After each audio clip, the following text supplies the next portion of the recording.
The rain came down like judgment from heaven. It hammered the cobblestones of London's darkest alley, turning everything into black mirrors and blurred shadows. Victoria Langford ran as if the devil himself chased her.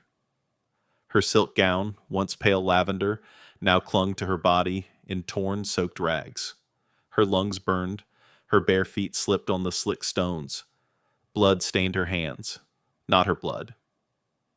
She stumbled, caught herself against a cold brick wall, and looked back. Torches flickered in the distance. Angry voices sliced through the storm. There she is. The murderess Victoria Langford killed Lord Harrington for his fortune. String her up tonight. Her heart slammed against her ribs like a trapped bird. She hadn't killed anyone.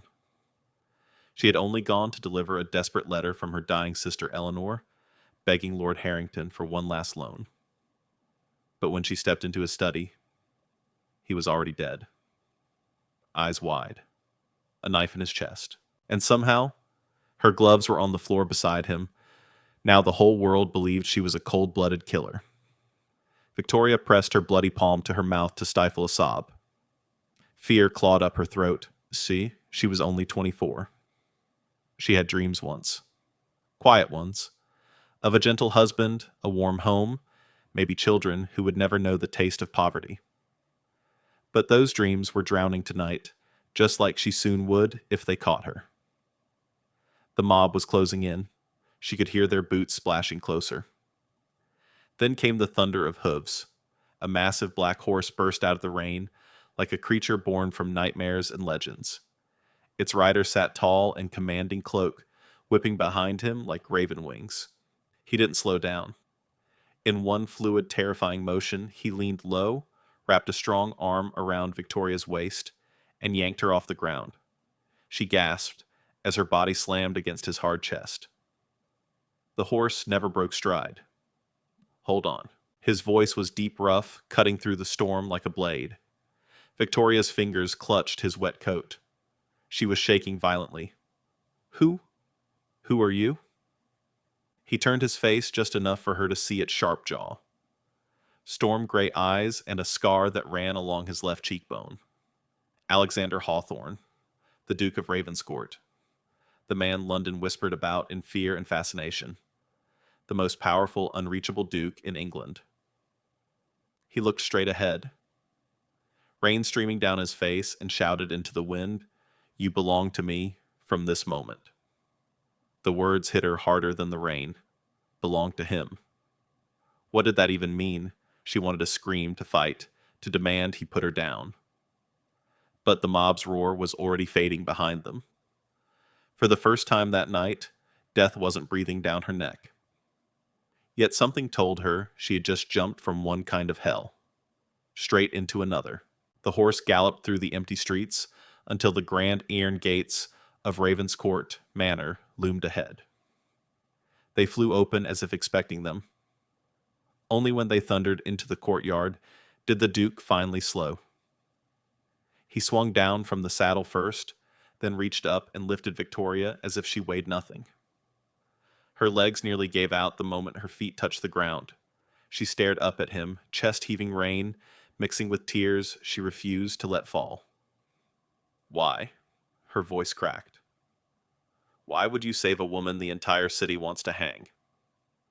Alexander Hawthorne looked down at her, those gray eyes unreadable in the lantern light. Water dripped from his dark hair onto his sharp cheekbones. For a long moment he said nothing. Then his voice came low, almost dangerous. Because tonight, Miss Langford, I need you almost as much as you need me. He turned and strode toward the massive oak doors of the manor without waiting for her reply. Victoria stood frozen in the pouring rain, heart still racing, hands still stained with another man's blood. She had escaped the noose. But as the heavy doors of Ravenscourt Manor closed behind her with a final echoing thud, she realized she had just stepped into a cage far more beautiful and far more dangerous than anything she had ever known. And somewhere deep inside, a small, terrified voice whispered, "What have I just done?" Victoria woke to the soft crackle of a fire and the scent of lavender and polished wood. For one fragile second, she thought the nightmare was over. Then memory crashed back like the rain from last night. The blood on her hands, the mob's furious shouts, the iron grip of the Duke as he pulled her onto his horse.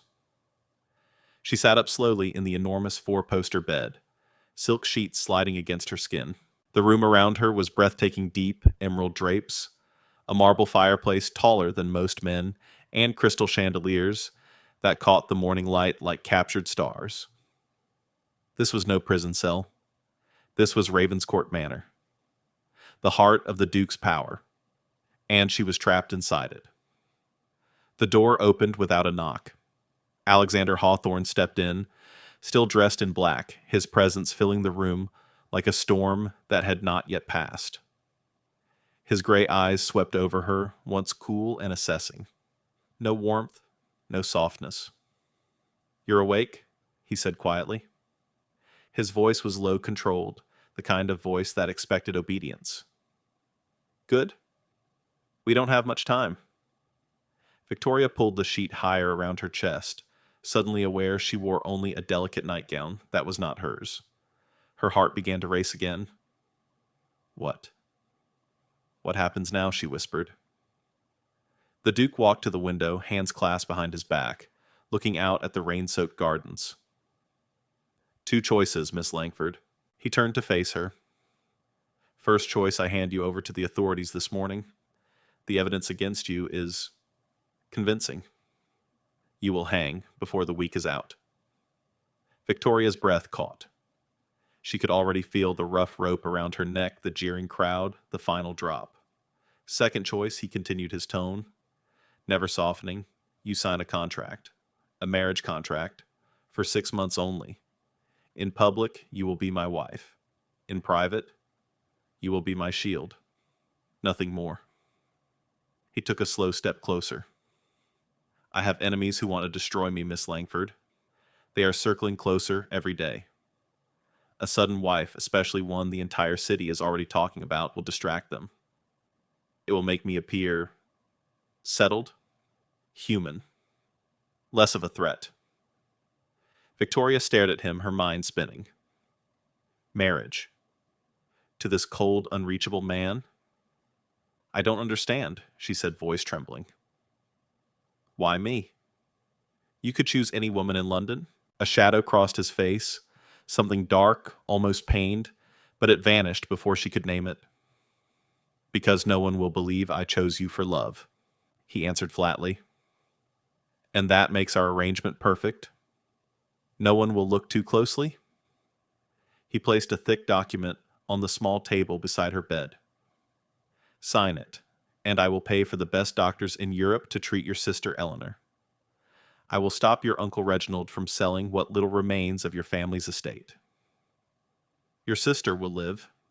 Your home will be safe. For 6 months." Tears burned behind Victoria's eyes. Eleanor's pale face flashed in her memory the way her sister had coughed blood into a handkerchief just 2 nights ago, whispering, "I'm so sorry, Tori. I don't want to leave you." She had no choice. Not really.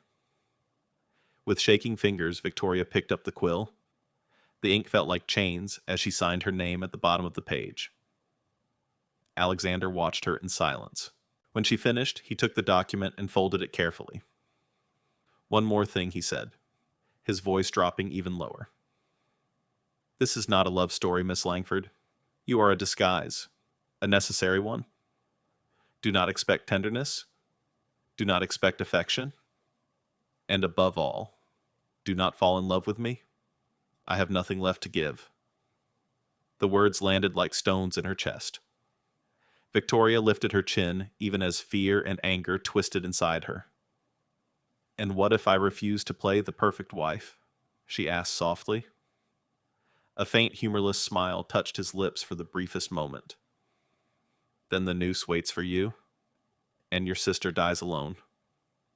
He turned toward the door, pausing only once. "Welcome to Ravenscourt, Duchess. The performance begins tonight." The door closed behind him with a soft click that sounded louder than any slam. Victoria sank back against the pillows, pressing a hand to her mouth to hold back the sob rising in her throat. She was safe from the mob, but she had just traded one cage for another. Hours later, she stood in front of a tall mirror while maids fitted her into a deep emerald gown that cost more than everything she owned. The fabric whispered against her skin like a secret. Outside the window, London society was already buzzing with the shocking news the Duke of Ravenscourt had rescued the accused murderess and married her in a private ceremony that very afternoon. She touched the simple gold band on her finger. It felt heavy. Wrong. That evening, they dined together in a grand hall, meant for 50 guests, yet only the two of them sat at the long table. Candlelight flickered across Alexander's sharp features. Every glance he gave her was careful, guarded. Every word between them stretched tight with suspicion. Victoria pushed food around her plate, her appetite gone. She kept remembering the way his arm had felt around her waist, in the rain strong, certain, almost protective. But now those same eyes looked at her like she was a loaded pistol pointed at his heart. And she couldn't stop wondering what secret he was hiding that was dark enough to make him risk everything on a woman the world wanted dead. The silence between them grew heavier with every passing minute. Two strangers bound by paper and desperation. Two wounded souls trapped under the same roof. Neither willing to trust. Neither able to walk away. As the clock struck 10, Alexander finally rose from his chair. "Good night, wife," he said quietly. The word sent an unexpected shiver down her spine. Victoria watched him leave her heart beating too fast, too loud. She whispered into the empty room, "What have I done?" And deep inside, she already knew the answer. The real danger wasn't the hangman's noose anymore. It was the man sleeping just down the hall, and the way her heart had already begun to betray her. 3 months had slipped by like shadows lengthening across the floor of Ravenscourt Manor. Victoria no longer jumped when the heavy front doors creaked open. She had learned the rhythm of the house, the soft footsteps of the servants at dawn, the way the grandfather clock in the hallway struck every hour with solemn patience. And she had learned the rhythm of the Duke. Alexander Hawthorne was not the ice-hearted man he pretended to be. At first, she only noticed small things. The way he lingered a second too long at the breakfast table when she mentioned her sister Eleanor's latest letter. The way his shoulders tensed whenever anyone spoke of politics or betrayal. The way he disappeared some nights, vanishing into the east wing where no servant was allowed to follow. One rainy afternoon, while the Duke was away in the city, Victoria found herself alone in the long portrait gallery. Dust motes danced in the weak sunlight filtering through tall windows. Mrs. Beatrice Hargrove, the elderly housekeeper with kind eyes and silver hair pinned tightly at her neck, appeared beside her carrying a tray of tea. "You've been watching him, haven't you?" "Your Grace," the old woman said softly. Victoria startled, then gave a small, tired smile. "Is it that obvious?" Mrs. Hargrove set the tray down and glanced toward the closed door before speaking again, her voice barely above a whisper. "He wasn't always like this. 5 years ago, he had a wife. Lady Catherine. Beautiful. Gentle. They loved each other in that quiet way that doesn't need grand words." The housekeeper's eyes grew distant, filled with old sorrow. Then came the political games. Someone wanted the Duke's influence. They poisoned her. Slowly. Painfully. He held her while she died, screaming that he should have protected her. After that night, he locked his heart away. Said the world only takes what it loves. Victoria felt something tighten in her chest. She pictured Alexander strong, untouchable, Alexander kneeling beside a dying woman, powerless for the first time in his life. Some nights, Mrs. Hargrove continued lowering her voice. "Even more, he still walks these halls. He goes into the small sitting room at the end of the east wing. And he holds her portrait. Just holds it. Like if he lets go, she'll disappear all over again." Victoria's throat ached. She looked down at her hands, remembering how they had once been stained with another man's blood. How fear had driven her here. That evening, Captain Julian Reed arrived for dinner. He was tall, broad-shouldered, with a soldier's bearing, and warm brown eyes that had seen too much war. As Alexander's oldest friend, he moved through the manor with easy familiarity, but when his gaze landed on Victoria, it carried a quiet warning. After the meal, while Alexander stepped away to speak with his steward, Julian found her alone on the terrace. "Be careful, Victoria," he said gently, using her given name for the first time. "Alex. He doesn't let anyone in. Not anymore. He's convinced that caring for someone is the same as signing their death warrant. If you get too close, he might push you away before you even realize what's happening." His words settled over her like a heavy cloak. Victoria wanted to deny it. She wanted to say she felt nothing but resentment for the man who had bound her to him with ink and desperation. But the truth was more complicated. She had begun noticing the way Alexander looked at her when he thought she wasn't watching a flicker of something raw and uncertain in those storm-gray eyes. She had caught herself wondering what it would feel like if he smiled at her without guard. If he trusted her enough to speak her name the way Julian just had. Sympathy was growing inside her heart, quiet and dangerous, like ivy slowly climbing stone walls. Then the letter arrived. It came sealed with her uncle's familiar crest. Reginald Langford's handwriting was sharp and cruel across the page. He knew things. He claimed to know the real secret behind Lady Catherine's death, something far darker than simple poisoning. Something that could destroy the Duke's name forever, if revealed. In exchange for silence and a generous share of the Ravenscourt fortune, he demanded Victoria convince her husband to hand over control of several profitable estates. If she refused, he would make sure both she and the Duke fell together. Victoria read the letter 3 times in the privacy of her room, her fingers trembling so badly the paper rustled like dry leaves. She pressed it to her chest, eyes burning. If she stayed silent and gave Reginald what he wanted, Eleanor would remain safe. The doctors would continue their treatments. Her sister might still have a chance at life. But if she warned Alexander, she risked everything. She risked the fragile protection that kept her from the gallows. She risked the man who was slowly, unwillingly stealing pieces of her heart. That night, Victoria stood at her bedroom window, staring out at the moonlit gardens.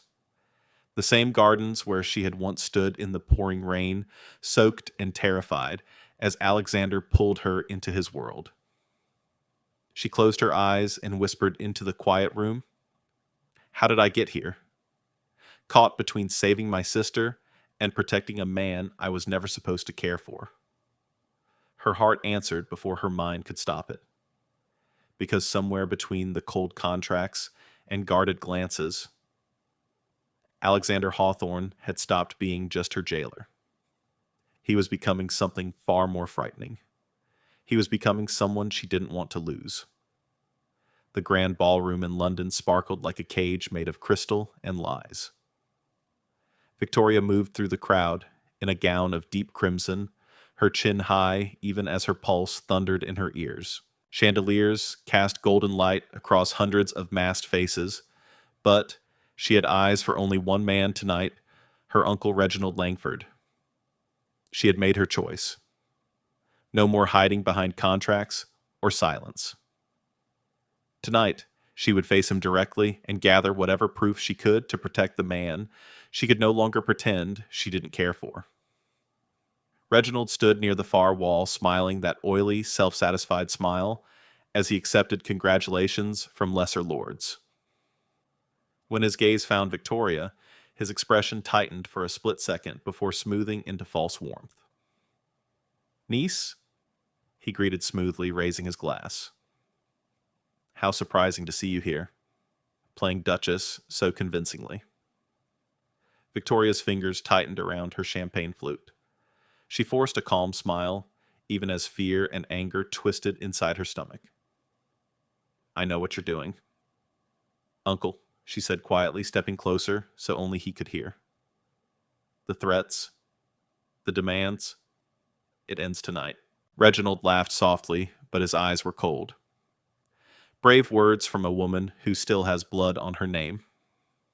One word from me, and they'll drag you back to the gallows where you belong. Before Victoria could respond, Captain Julian Reed appeared at her side, his military posture rigid. He leaned in close, his voice low and urgent. Victoria, listen to me carefully. I've been digging into the old records. It wasn't just any political rival who poisoned Catherine. He paused, glancing once toward Reginald before continuing. It was your uncle. Reginald orchestrated the entire thing. He wanted the Duke weakened. He wanted access to power and land that only came through marriage alliances. Catherine was simply in the way. The words hit Victoria like a physical blow. She felt the floor tilt beneath her feet. The music, the laughter, the glittering lights, everything blurred. Reginald had murdered Alexander's wife. The same man who now threatened to destroy them both. In that single heartbeat, everything shifted. The fake marriage that had once felt like chains suddenly felt like armor. She and Alexander had unknowingly become each other's shield. Two broken souls thrown together by desperation, now standing against the same enemy.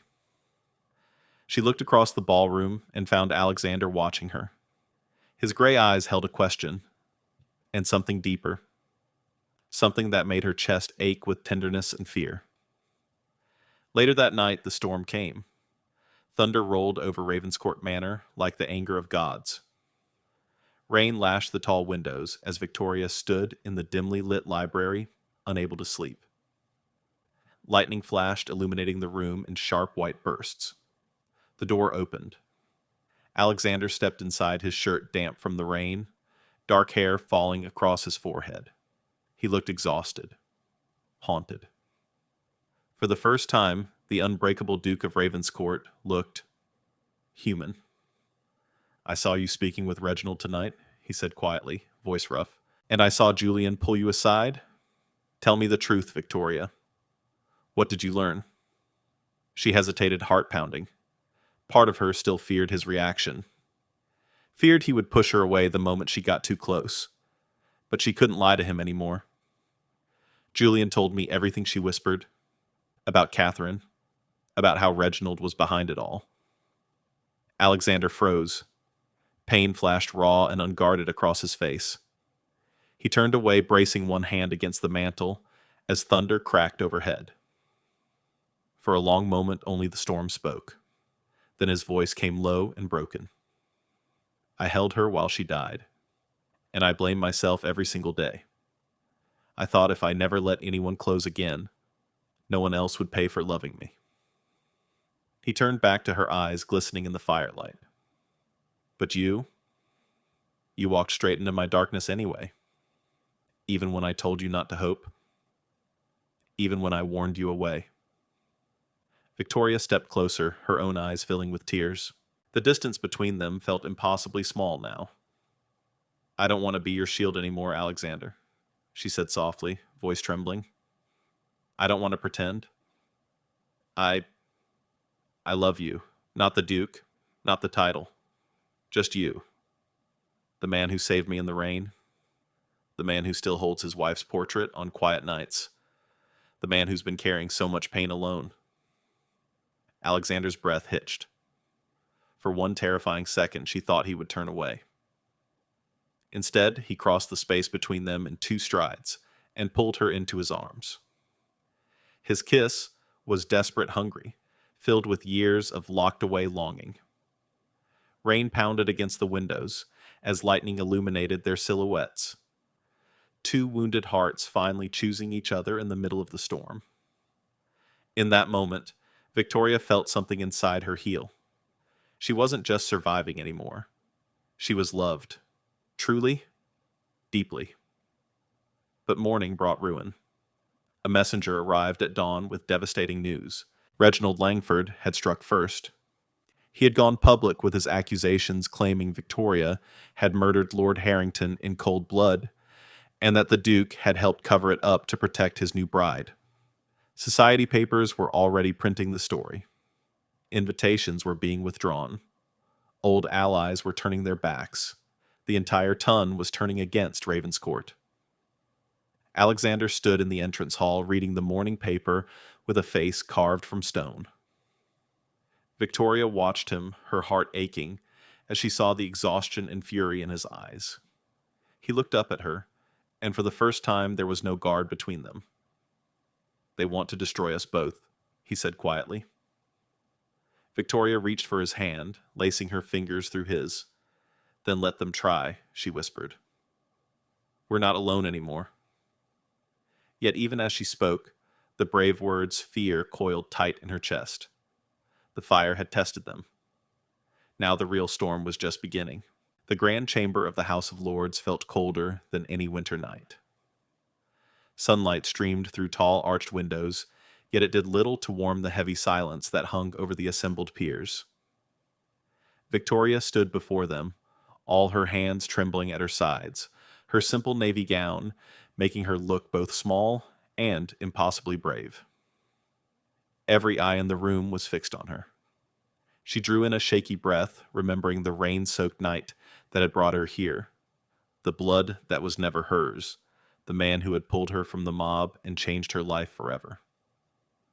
Her voice, when it finally came, was quiet at first, then grew stronger with every word. "I stand before you, not as a duchess, but as a woman who has seen both darkness and light," she said, her words echoing softly off the ancient walls. For months, Mrs. Beatrice Hargrove and I gathered proof in silence. Letters, records, witness accounts. All of it points to one man, my Uncle Reginald Langford.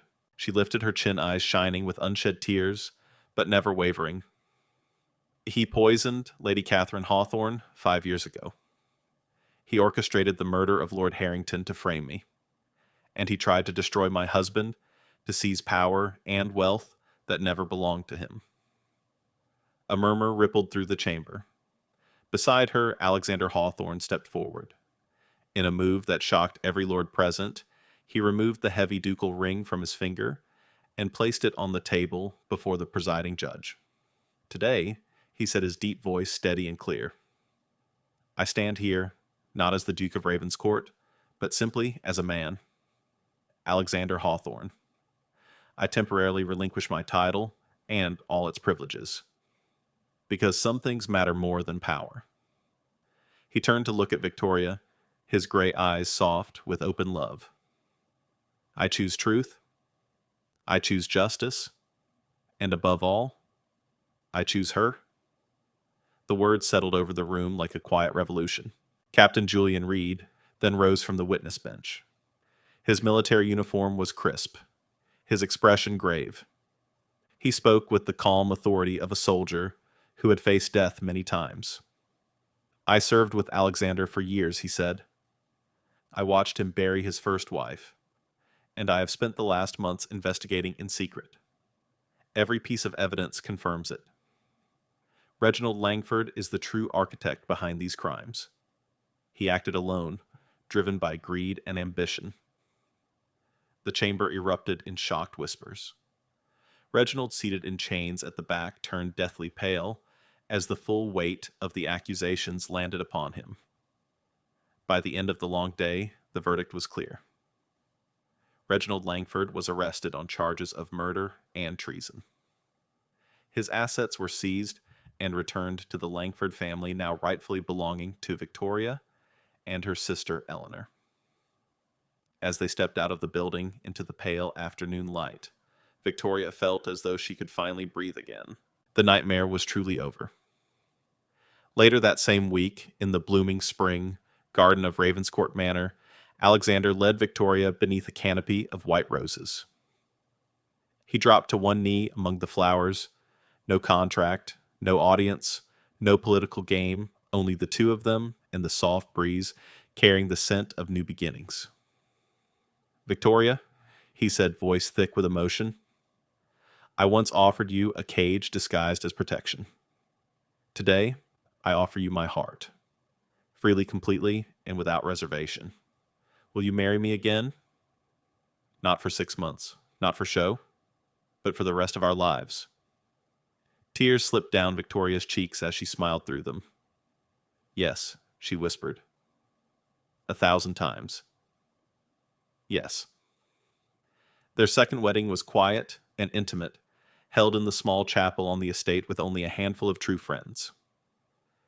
Mrs. Beatrice Hargrove wiped happy tears from her eyes. Captain Julian Reed stood as Alexander's best man, his smile warm and proud. Eleanor, now healthier and glowing with color in her cheeks thanks to the treatment Alexander had funded, embraced her sister tightly before the ceremony. No grand spectacle, no political performance. Just love, honest and real. 4 years later, laughter filled the sunlit nursery at Ravenscourt Manor. Victoria stood at the window, watching Alexander chase their 2 young children across the grass, little Catherine, 3 years old, with her father's storm-gray eyes, and baby Thomas, who toddled after his sister with delighted squeals. Eleanor lived with them, now fully recovered, and helping manage the estate's charitable works. The shadow of the past had faded, replaced by warmth and healing. Alexander caught her gaze from across the garden. Even after 4 years, the way he looked at her still made her heart flutter, that same intense, tender look that had once terrified and captivated her on a stormy night. He crossed the lawn, scooped both children into his arms, and carried them toward her. You look happy, he murmured as he reached her side, pressing a gentle kiss to her temple. I am Victoria, replied softly, resting her head against his shoulder. More than I ever thought possible. She thought back to the woman who had once run through the rain, with blood on her hands, certain her life was ending. Now she stood in sunlight, surrounded by love she had fought so hard to claim. Alexander tightened his arm around her waist. Sometimes justice doesn't come from courts or titles, he said quietly, echoing the truth they had both learned.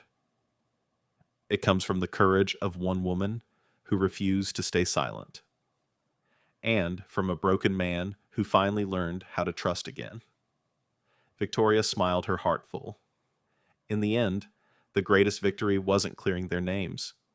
It was finding each other in the storm, and choosing to build a life together in the light that followed. Finally, let me send my deep thanks to you. Thank you for listening and for allowing this story to speak to your heart. The Wild West still holds countless truths, some painful, some tender, all worth remembering. Stay with us, subscribe, comment, and invite others to discover these untamed stories, from our hearts to yours. Thank you for being part of this journey. Aviso legal, barra disclaimer. Each story shared here is produced for storytelling enjoyment. Certain scenes may include fictional or dramatized elements inspired by historical circumstances. Although AI tools assist us in visuals narration and script development, the emotional tone, editing, and quality control are conducted by people to ensure meaningful experiences. We fully uphold YouTube's policies, using no deceptive recreations or impersonations of real individuals. All creative resources are properly licensed. Unauthorized copying, re-uploading, or remixing is not permitted. Thank you for supporting the effort behind every episode we create.